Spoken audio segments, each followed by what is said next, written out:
Well, good day, Salt Church, and of course to anybody else who is watching. Our congregation are doing some short encouragements and reflections, and I'd like to introduce you to Jill Macdonald, who is our team leader for the Welcome. And Jill is going to give us a reflection on contentment. Hello everyone. I've often wondered about the secret of being content.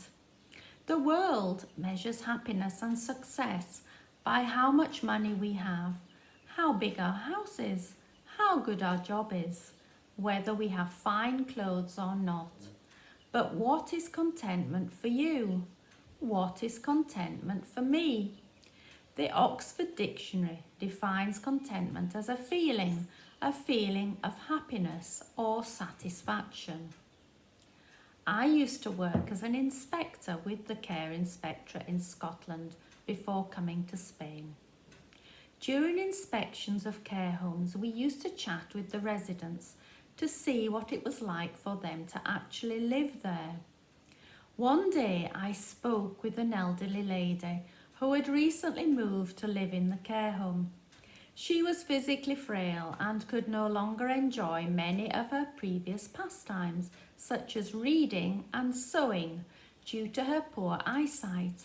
But she told me she was content. She had moved to the care home in order not to be a burden on her family, and was very grateful for all the help she received, and was very accepting of her new life. She had made a decision to be thankful for all she had and not be miserable for all the things she didn't. This lady never said she was happy. She never said she was unhappy. This lady had learned to be content. The coronavirus has turned all our lives upside down. Many of the things we previously enjoyed and took for granted have been taken away from us. Meeting up with friends and family, attending church, eating out, travelling, playing sport, shopping, etc. Our lives have been stripped bare, and for many of us this has been stressful, and for some of us it has been distressing and depressing. Others have made the best of what they have and have been accepting and content within their limitations. As we all know, life is full of ups and downs. God never promised us an easy life, but He did promise us that He would be there with us in the good times and the bad. The virus has brought a slower pace of life to many and has allowed us all time to rethink what is really important in our lives. We have more time to come closer to God through prayer, contemplation and reading His Word. Our lives post-coronavirus will be different. We will have a new normal. There will be some positives, but there will also be challenges.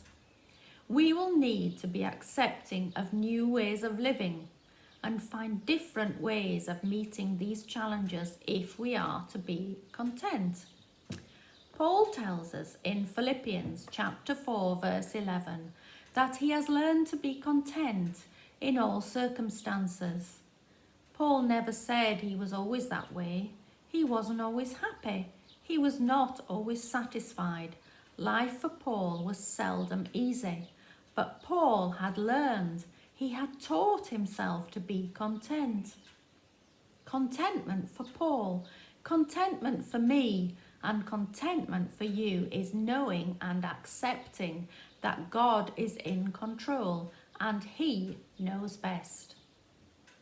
I do not know what lies ahead, the way I cannot see, yet one stands near to be my guide. He'll show the way to me. I do not know the course ahead, what joys and griefs are there, but one is near who fully knows. I'll trust His loving care. Trusting Jesus, having complete faith in Jesus, allows us a feeling of assurance. We may not always feel happy, we may not always feel satisfied, but if we keep in step with Jesus, we will always learn contentment. Amen.